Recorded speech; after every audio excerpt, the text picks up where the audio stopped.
This is an audio-visual response to the readings of Sean Jacobs and Clapperton Mavunga and their class presentation. Each one of us will reflect on what they learned and their experience working on the project. Welcome. This topic really interested me from the jump because of my general interest in post-colonial studies and decolonial projects. One of the best things I got from working on this project was exposure to pop culture and conversations that are happening all over Africa. Africa as a country was like discovering a hidden gem for me. As a Cuban, reading in English about the soldiers Castro sent to the Congo in the 60s from the perspective of an African was really enlightening. People that have been falsely represented must take their narratives into their own hands. One way of doing this is to create their own media publications, podcasts, TV shows, etc. I think something that both Clapperton and Jacobs can agree on is the use of massive global technology for local solutions. Working on this project really solidified my understanding that technological determinism is not the end-all be-all. It's clear that more often than not, if not all the time, people give technology its meaning, and we will always find ways of using technology that fit our needs. What impacted me the most and what I focused on the most with this project was the similarities between Africa and Dominican Republic, where I was raised.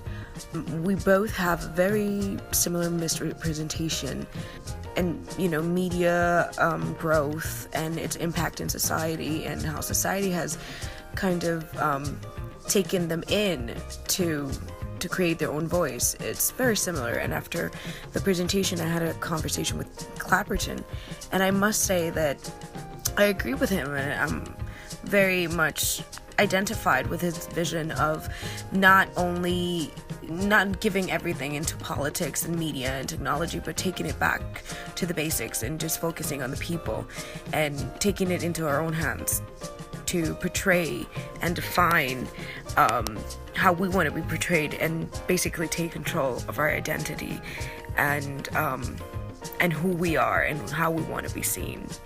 This is a response to Alyssa's response, and I have to say that I also felt the same with South America, and that there were a lot of similarities of misrepresentation, pinning people with drugs and corruption and violence, and Clapperton's take on looking at the grassroots is really a positive way of looking at things, and it does reframe the conversation. I think as long as Africans, South Americans, Dominican Republic, and any other countries reframe the way that they could take control of their destiny and look at how they portray and take back their identity, everybody will be much better off for it.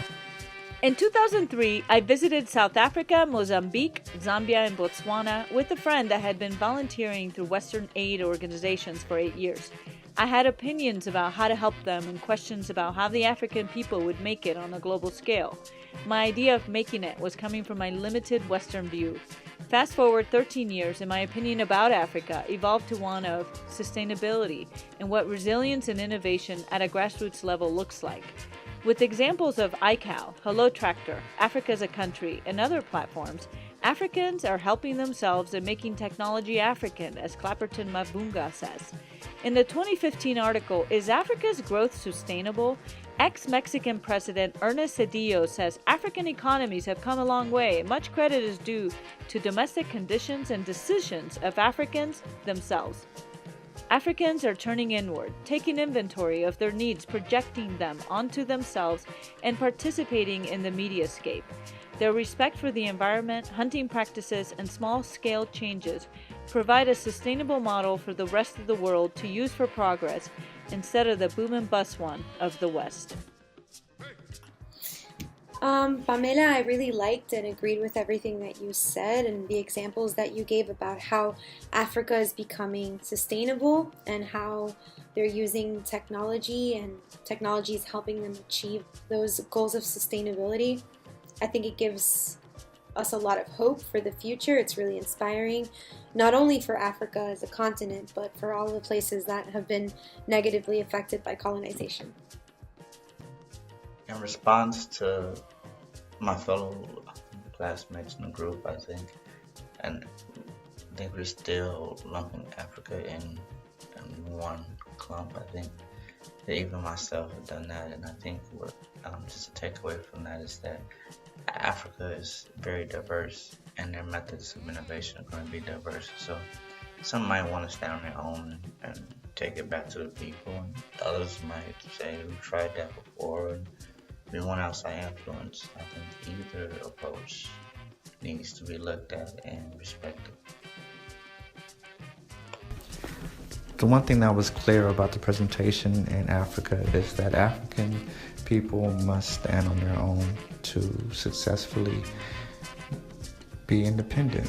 It seems that if foreign influences are at all able to come into the country or the countries, they will exploit the country for their own personal uses.